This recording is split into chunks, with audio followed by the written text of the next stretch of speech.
오늘은 어린이 설교와 어른 설교 내용이 좀 다릅니다. 제가 한 내용을 어린이 설교로 똑같이 하려고 그러니까 좀 이제 애들하고는 좀 맞지 않은 것 같아서 오늘은 좀 내용이 다른데 양해해 주시고 들으시면 좋겠습니다. 자, 섬김의 비전과 흔들리지 않는 정체성이라는 제목으로 하나님의 말씀을 나누겠습니다.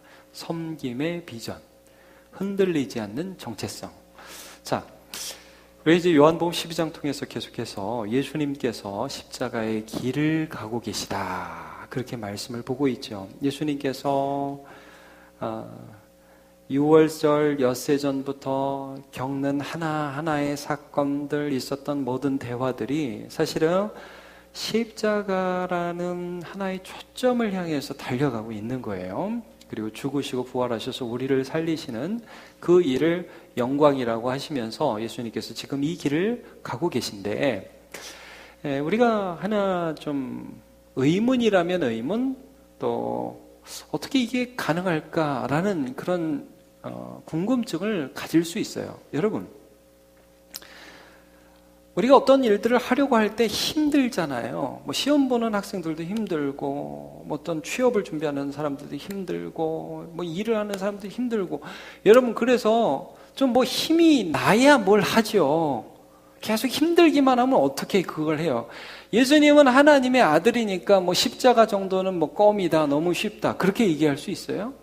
그런 거 아니에요. 예수님께도 이 십자가의 길은 매우 힘들고 어려운 일이라고밖에 생각할 수가 없는 거예요. 그러면 예수님께서 이 길을 가는 데 있어서 가장 큰 힘이 되고 가장 능력이 되는 것은 무엇이었을까? 우리 생각을 좀 해봤으면 좋겠어요. 제가 오늘 말씀을 준비하는데 그 작년에 청룡영화제에서 나무 조연상을 딴 진선규라는 배우의 수상 소감이 좀 생각이 났어요. 이 사람 여러분 생각나십니까? 범죄도시라는 영화에 나왔던 사람이고요. 나오자마자 저 조선 사람, 조선족 아니고요, 뭐 이러면서 얘기했던 이 사람인데, 이 사람 수상 소감이 이랬어요. 40년 동안 계속 도움만 받으면서 살아서 감사한 사람이 너무 많습니다. 모든 영광 주신 하나님께 감사드리고, 믿음이 있는 사람인가 봐요. 근데 뭐 하나님 감사는 하여튼 잠깐 했고요. 그 다음부터 지금 여기 어디선가 앉아서 보고 있을 와이프에게도 고맙습니다. 배우인데 애 둘 키우느라 너무 고생 많았어. 여보 사랑해. 이렇게 했어요. 그리고 나서 이제 언급을 하는데 아버지, 어머니, 장인, 장모, 경남, 진해 친구들 이야기를 하면서 친구들이 뭐라고 그랬냐면 자기 코가 낮아서 배우는 안 된다. 그래서 이 사람들이 코 높이 수술을 위해 개를 붓고 있다. 이렇게 소개를 했어요. 참 좋은 친구죠. 그러니까 제가 좀 이런 생각이 들어요. 여러분, 이 사람이 제가 얘기 들어보니까 무명으로 20년 배우를 했다는데 그거 할 짓이 못 됩니다. 제가 영국 배우를 해본 적은 없습니다만 여러분, 무명으로 20년 동안 한다는 게 그게 얼마나 힘들겠어요. 뭐 정기적 수입이 있겠습니까?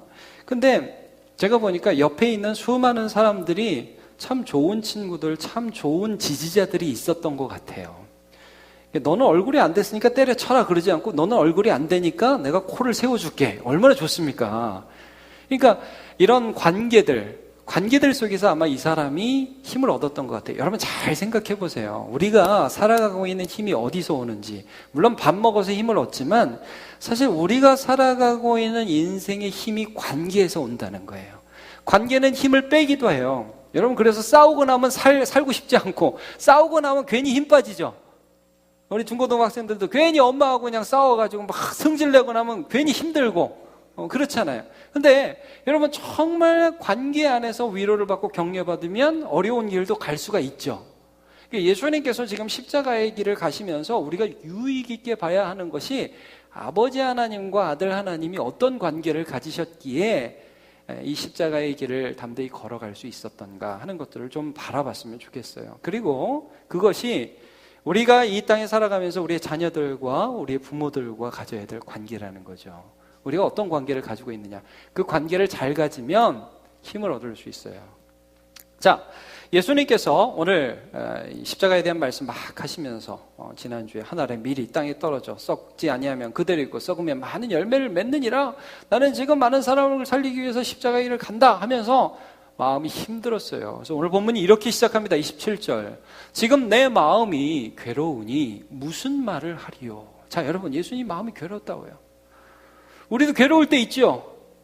막 얘기하다, 야, 나 말하기 싫어. 너무 힘들어. 아, 나 진짜 짜증나. 힘들어. 여러분, 근데 참 이게 이 성경 구절이 재밌는 게요.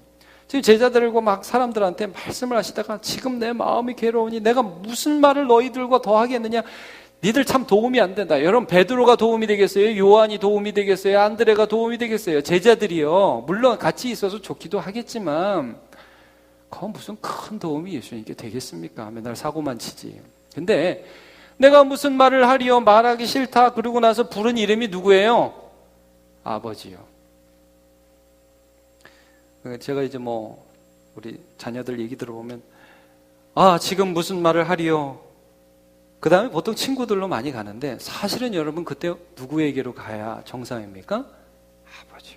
제가 우리 성도들도 가끔 만나보면 근데 이런 거는 있어요. 오히려 30대, 40대, 50대 되잖아요? 그러면 누가 생각나요? 아버지가 생각이 나요. 물어보고 싶고 이때는 어떻게 하셨는지 한번 얘기도 듣고 싶고 그런 마음이 오히려 들죠. 예수님이 너무 마음이 힘드셨어요. 이 길을 가야 되는데 이 길이 쉽지 않았어요. 아버지이신 하나님이 재판장이 돼서 나를 십자가에서 못 박고 모든 사람의 죄를 대신 짊어지는 공적인 죄인이 되는 자리로 가는 것이 예수님께 너무 힘들었어요. 그러니까 예수님께서 이런 기도를 하나님 앞에 이렇게 드리죠. 자, 이 기도는 우리가 이때만 힘들어서 하나님 앞에 얘기한 게 아니라는 것을 조금 알아야 돼요. 자, 누가복음 12장 50절 보면 이런 말씀을 예수님 하십니다. 나는 받을 세례가 있으니 그것이 이루어지기까지 나의 답답함이 어떠하겠느냐. 제가 이 구절도 몇 번 말씀드렸는데 예수님은요, 세례 요한에게 세례를 받으셨어요. 이미 공적인 생애를 시작하면서. 근데 세례가 뭐라고 그랬어요? 연합이라고 그랬죠. 그러니까 우리의 대표자가 되기 위해서 예수님이 세례를 받은 거는 나는 이제부터 인간의 대표다 이거예요. 이제 내가 죽는 건 너네가 죽는 거다. 내가 사는 건 너네가 사는 거다. 이게 세례의 의미거든요. 그럼 예수님께서 이렇게 공적인 대표의 자리로 오시면서 세례를 받으셨는데 실제 예수님이 여기 받을 세례라고 말씀하신 이 세례는 뭘 가리키는 거냐면 십자가를 가리키는 거죠. 예수님께서 우리의 대표로 죽으시는 이 자리가 받을 세례를 받는 거예요. 그러니까 여러분, 예수님이 이걸 바라보시면서 나의 답답함이 어떠하겠느냐. 예수님은 공생애를 쭉 살아가시면서 하루도 아주 편안하게 빵 먹으면서 놀면서 재미있게 이렇게 지낸 적이 없어요. 마음에 늘 부담이 있고 힘드셨어요. 그래서 여러분 오늘 요한복음 12장에 나오는 좀 전에 본 기도가 아버지여 이때를 면하여 지나가게 하옵소서. 그러나 내가 이때를 와야 한나이다. 아버지께 영광 돌리게 해주옵소서. 이 기도가 어디서 또 나타나느냐 하면 며칠 있다가 보면 겟세마네에서 잡혀 돌아가시기 바로 전에 똑같은 기도를 한 번 더 하세요. 그래서 마태복음 26장 39절에 보면 조금 나아가사 얼굴을 땅에 대시고 엎드려 기도하여 이르되 네 아버지여 만일 할만하시거든 이 잔을 내게서 지나가게 하옵소서. 그러나 나의 원대로 마옵시고 아버지의 원대로 하옵소서. 똑같죠 기도가. 하나님 전 너무 힘들어요. 너무 힘들어서 이게 지나갔으면 좋겠어요. 자, 먼저 여러분에게 이 말씀을 나누겠습니다. 자, 내가 너무 힘들어서 이게 너무 힘드니까 좀 지나갔으면 좋겠다고 하나님 아버지께 아들 예수님이 기도했어요. 이게 죄입니까? 죄가 아닙니까? 이런 기도하면 돼요? 안 돼요? 안 했으면 좋겠다고 하는 기도. 하나님 너무 힘들어가지고 나 못해 먹겠다고. 만약에 이제 제가 목사인데 하나님 앞에 이런 기도하면 어떨까요? 하나님 저 목사 못해 먹겠어요. 너무 힘들어요. 이런 기도하면 돼요? 안 돼요? 네, 됩니다. 그 다음에 이런 의도로 하면 안 되는 거예요. 여러분, 제가 그런 기도를 한다는 게 어떤 의미예요? 예수님이 이 기도를 한다는 게 뭐예요? 지나갔으면 좋겠어요가 하나님 지나가게 해줘요. 지나가게 해줘요. 다른 걸로 대안해서 내일 만납시다. 이런 의도예요? 힘들다는 거예요, 여러분. 어렵다는 거예요. 아빠가 좀 들어달라는 거예요, 여러분. 여러분, 대화가 그렇죠. 대화라는 게 이게 내 의견을 관철해 달라는 게 아니라 그냥 내가 힘들다는 거예요. 근데 남자들이 여자들하고 대화할 때 이게 성향상 잘 안 돼요. 저도. 자, 아내들이 와가지고 직장에 다니는 아내가 남편한테 이런 얘기를 했다고 칩시다. 여보, 나 오늘 너무 속상한 일이 있었어. 뭔데? 글쎄, 우리 부장이 말이야. 오늘 내가 결제 서류를 이렇게 탁 해가지고 결제를 딱 냈는데 쭉 보더니, 아니, 이걸 서류라고 해온 거야? 당신 회사 다니니 몇 년이야? 이것도 못해? 다시 치워! 다시 치워가 아니라 다시 해와. 치워버려. 그리고 그냥 물도 한 컵 던지고. 그렇다고 칩시다. 아니, 그래가지고 내가 오늘 너무너무 힘들었어요, 여보. 그럼 남편이 뭐라고 그래야 돼요? 나쁜 놈이시기네. 얼마나 힘들었어요, 여보. 그놈 전화번호라도 가져와봐. 내가 한마디 하기에. 일단 이렇게 해야죠. 아니에요? 이렇게 해야죠. 근데 이제 남자들이 보통 어떻게 하냐면, 뭐라고 서류를 썼는데 그래? 아니, 뭐 이렇게 했어. 아니, 그걸 그렇게 쓰면 안 돼. 회사 생활을 몇 년 했는데, 그건 당연한 거야, 여보. 그따구로 하면 안 돼. 그럼 이제 여자들이 속된 말로 막 돕니다. 돌고, 이게, 아니, 당신은 누구 편이야? 내가 집에서도 상사를 모셔야 돼? 이렇게 돌아가죠. 이게 뭐냐면, 여러분, 대화에 있어서 많은 것은 바꿔달라는 얘기가 아니라 들어달라는 겁니다. 여기서 아멘이 나올 줄은 몰랐습니다. 이게 뭐 결과를 바꿔달라는 게 아니라 나 힘들다는 거 알아달라는 거예요. 근데 이 사람이 그걸 인지를 못해요. 그래서 답을 주려고 그래요. 답을 주려고. 그런 과정에서 참 많은 갈등이 있죠. 여러분, 어떤 자녀가 건강한 자녀냐?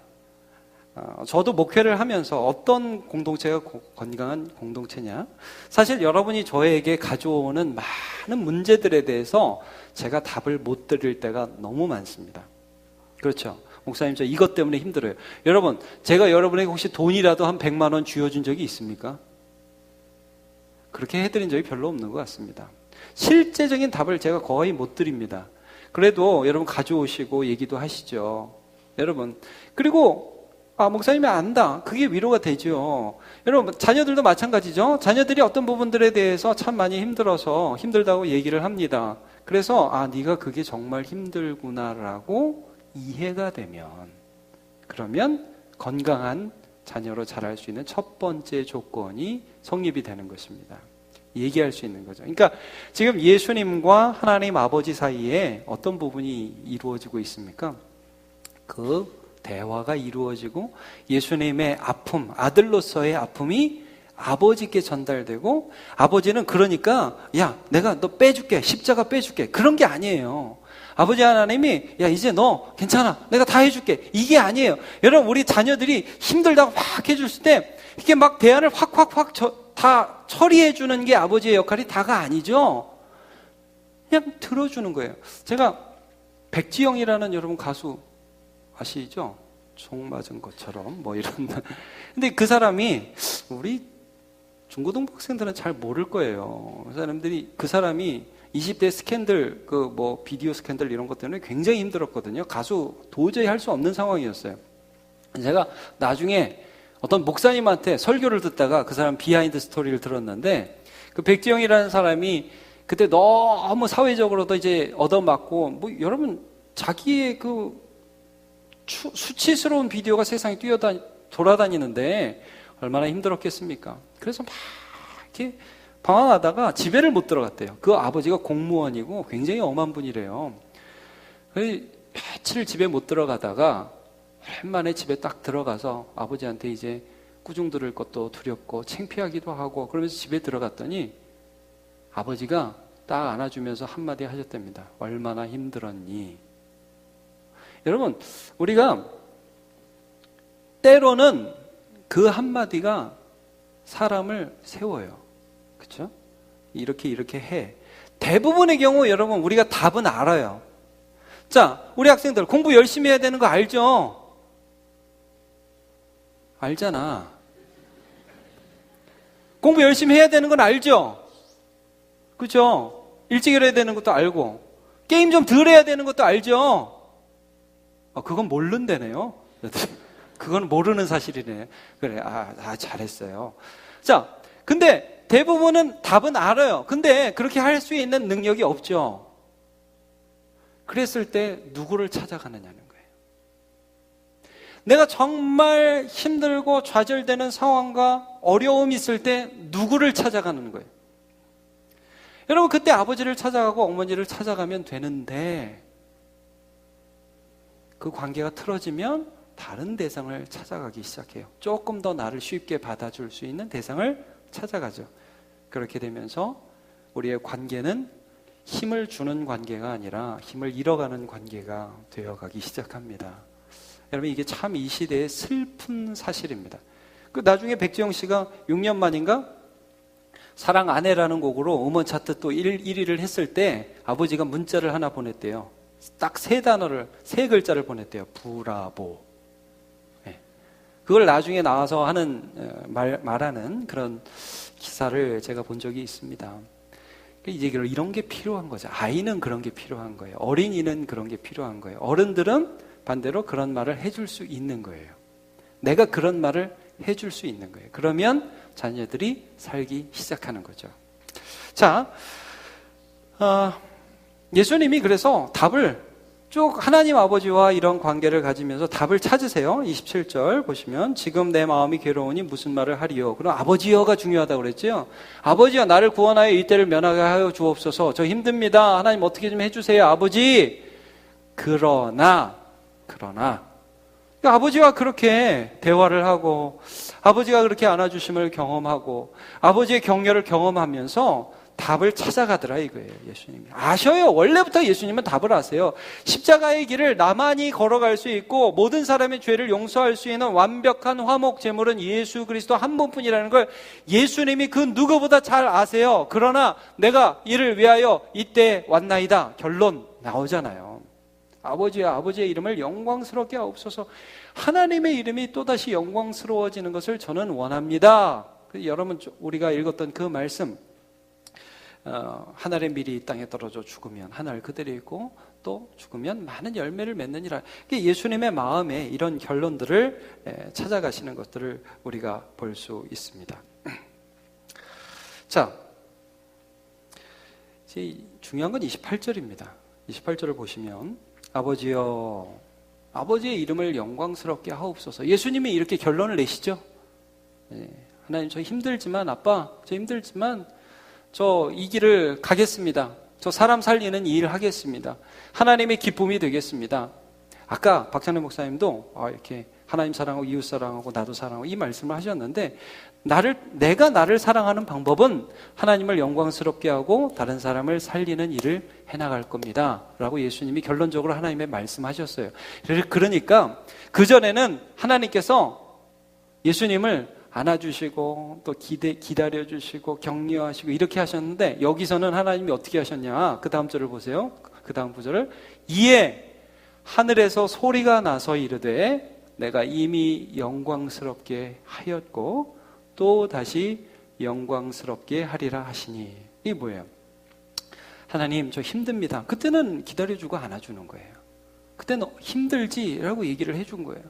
아버지께서 그렇게 해주셨어요, 아들에게. 근데 이 아들이 결론을 바르게 내렸어요. 나 십자가의 길을 갈 겁니다. 나 하나님 아버지를 영광스럽게 할 겁니다. 나 사람들을 살리는 이 일에 나의 삶을 헌신할 겁니다 라고 하나님 앞에 결론적으로 이렇게 기도했어요. 그러니까 하나님 아버지께서 그때는 참지를 못하시고 하늘에서 박수를 치세요. 그래 내 아들 잘했다. 너 여태까지도 나를 영광스럽게 하는 삶을 살았어. 여러분 이거죠. 우리 예수님께서 완벽하게 정말 모든 공적인 생애 가운데서 모든 이적들을 하나하나 행하신 것이 하나님 아버지를 향한 영광이었잖아요. 오병이어의 기적. 나면서부터 못 보던 자를 보게 하셨고 38년 된 병자를 다시 일으켜 세우셨고 이 모든 기적을 하나하나 하시면서도 자기의 영광을 위해서 하지 아니하시고 구원하시며 하나님께서 생명을 살리시고 영원한 생명을 전해주기 원하는 그 아버지의 영광을 드러내셨습니다. 근데 그 말을 누가 해줬어요? 아버지 하나님이 아들 하나님께 네가 그렇게 참 잘했다 이거예요. 그리고 이번 결정도 잘해서 십자가도 결국 나를 영광스럽게 하는 결론이 될 것이다. 저는 제가 아들로서 그런 얘기를 들었다면 얼마나 큰 위로가 됐을까 그런 생각이 들어요. 물론 우리는 예수님처럼 완벽한 아들은 아니고 완벽한 딸은 아니어서 부모님의 마음을 참 아프게 하잖아요. 그럼에도 여러분, 제가 나이가 들수록 그런 생각이 들어요. 아들은 부모의 칭찬이 필요하구나. 딸은 부모의 격려와 사랑이 필요하구나. 이게 학교 선생님이 무슨 말 해주는 거하고 아버지가 무슨 말을 해주는 거하고 또 다르구나. 제가 저희 아버지하고 동종 업계에서 종사하고 있습니다. 네, 같은 업계에서 일을 하시는 분이 제 아버지시거든요. 그래서 뭐 이렇게 목회나 이런저런 부분에 대해서 얘기할 때 그리고 아버지가 가끔씩 저희 아버지를 아시는 분도 계실 텐데 제 아버지가 좀 무뚝뚝한 편이지 뭐 그렇게 살갑게 그랬어 이런 분이 아닙니다. 뭐 그러다가 어쩌다가 한두 마디 이렇게 뭐 이런 건 참 잘했어 이런 얘기를 하면 격려가 돼요. 그렇죠? 예. 그러니까 아버지의 이런 말씀들이 굉장히 필요합니다. 여기도 아버지들 많이 계신데 여러분 아버지 너무 이제 이 현대 우리 한국 사회의 아버지와 자녀들의 관계가 멀어지고 그 자리를 어머니가 대신하고 있는데 자 어머니도 잘 들으세요. 아버지가 할 수 있는 역할이 있어요. 아버지 입에서 나올 수 있도록 많이 도와주세요. 그래서 격려, 정체성. 아까도 제가 왜 이걸 흔들리지 않는 정체성이라고 그랬냐면 여러분 괜찮다, 사랑한다, 너 실수할 수 있다 라고 이야기해주는 아버지 밑에서 자녀들은 정체성이 서요. 정체성이 뭡니까? 내가 누군지, 내가 사랑받는 딸이구나, 사랑받는 아들이구나. 이게 정체성이잖아요. 그게 쓴다고요. 그리고 어떤 길을 가면서 하나님 아버지께서 아들 예수님께서 하신 것처럼 하나님 아버지는 어떤 비전을 격려하셨느냐 하면 십자가의 비전을 격려하셨어요. 이게 여러분 잘 보세요. 우리가 이 땅에 살아가면서 우리 자녀들에게 어떤 비전을 격려하고 있습니까? 예를 들면 공무원이 되겠다. 죄송합니다. 우리 공무원이 되겠다는 사람이 너무 많아요. 우리 교회는. 여러분 그것도 나쁜 건 아니에요. 근데 여러분 예를 들면 이런 거예요. 공무원이 되겠다 좋습니다. 그런데 어떤 공무원이 될까요? 사람 살리는 공무원. 의사가 되겠습니다. 좋습니다. 어떤 의사가 돼야 될까요? 사람 살리는 의사. 돈 많이 버는 것이 아니라 적어도 그런 마음이 있어야죠. 누군가를 위해서 내가 헌신하겠다? 그럴 때 여러분 부모님들이 일어나서 박수를 치고 잔치를 해야 돼요. 100점을 맞아오면 격려하셔요. 공부를 잘해오고 정말 성실하게 살면 격려를 해주십시오. 그러나 나를 헌신해서 누군가를 섬기겠다고 우리의 자녀가 결정하잖아요. 그럼 여러분 잔치를 열어야 됩니다. 네가 드디어 이걸 하는구나. 제가 나이수 목사님 얘기를 전에 한번 한 것 같아요. 제가 아는 목사님인데 자녀를 키울 때 자녀가 중고등학생일 때 그 반에서 혹시나 왕따 당하는 애들이 있으면 네가 밥을 사줘라. 네가 밥을 사주고 나온 돈은 아빠가 무조건 너한테 준다. 그래서 한 놈은 아빠를 속여먹고 맨날 친구들하고 놀고 먹는데 그 돈을 썼대요. 나쁘죠. 그러나 그것까지 참아주면서 아이가 바로 알 수 있도록 아빠가 그렇게 격려해. 남을 섬길 수 있도록 격려했다는 거예요. 그래서 제가 보면 우리가 이 본성적인 우리의 마음이 이 한국 사회가 너무 어려우니까 우리의 자녀가 어땠으면 좋겠습니까? 걱정되잖아요. 여러분 우리 손주 보고 우리 자녀 보면 걱정되지 않아요? 이 험한 세대에서 어떻게 돈 벌고 어떻게 먹고 살까 걱정되죠. 애 안 낳습니다. 힘들어요. 점점 어려운 상황이 우리 가운데 많이 있고 부모들의 걱정이 살아남는 것이 됩니다. 그러나 여러분 우리는 예수를 믿고 하나님 아버지께 예수께 가지셨던 그 비전, 살리는 비전을 부모가 가져야 돼요. 우리의 자녀가 이 땅에 가면 그곳이 살아나는 비전이 있죠. 얘는 왜 공부를 해요? 얘는 왜 공부를 해? 남 주려고. 자, 한번 따라 합시다. 공부해서 남 주자. 이게 진짜 중요한 부분이에요. 내가 무엇을 해서 누군가를 살리는 비전. 이게 하나님 아버지께서 아들 예수님께 주셨던 비전이라는 거예요. 그리고 거기에서 이 하나님께서는 박수를 치셨어요. 네가 나를 이미 영광스럽게 했고 또 영광스럽게 하리라. 도무지 이 세상은 다 자기 살겠다는 거예요.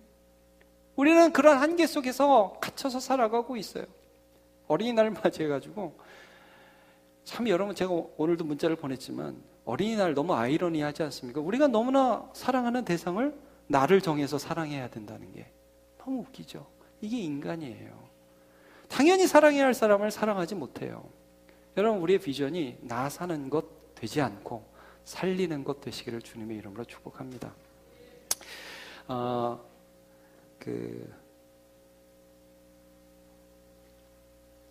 고흥주 씨라고 있습니다. 고흥주.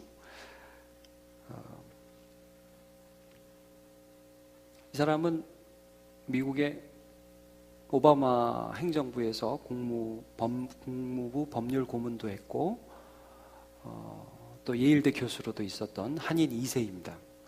1991년 발생한 IT 쿠데타로 수많은 IT인들이 목숨을 걸고 나라를 탈출했습니다. IT는 이제 미국 바로 아래에 있는 나라인데 지진으로 우리가 그 다음에도 굉장히 힘들었던 나라죠. 근데 군부 쿠데타로 많은 사람들이 나라를 탈출했는데 미국은 자국의 이익 때문에 이 IT 난민의 입국을 허가하지 않고 폭력과 무력으로 이들을 막아섰습니다. 이런 부당함을 알리기 위해서 당시 예일대 법대 교수이자 후에 미국 국무부 법률 고문이 된 고흥주 씨 사진 한번 보여주세요. 네, 그래서 오른쪽에 여러분 보시기 오른쪽에 박수 치고 있는 분이 고흥주 씨고 그 옆에 있는 분도 비슷하게 생겼죠. 이제 보건부 미국 보건부에서 일을 했던 분인데 두 분이 형제예요. 네. 자, 학생들과 함께 소송에 나섭니다. 소송에서 진다면 돌이킬 수 없는 파산의 압박까지 감수하면서 대법원에까지 가게 된 사건인데 4개 중에서 3개의 사건에 승소를 하게 됩니다. 그가 최종 판결에 있던 날 짤막한 연설을 했는데 그 시작이 이렇습니다. 당신은 홀로코스트에서 죽은 유대인을 아십니까? 그러면 당신도 IT인입니다. 당신은 인종차별을 받은 적이 있습니까? 그러면 당신은 IT인입니다. 당신은 자기가 하지도 않은 일을 순전히 남과 다르다 하여 억울함을 경험한 일이 있습니까?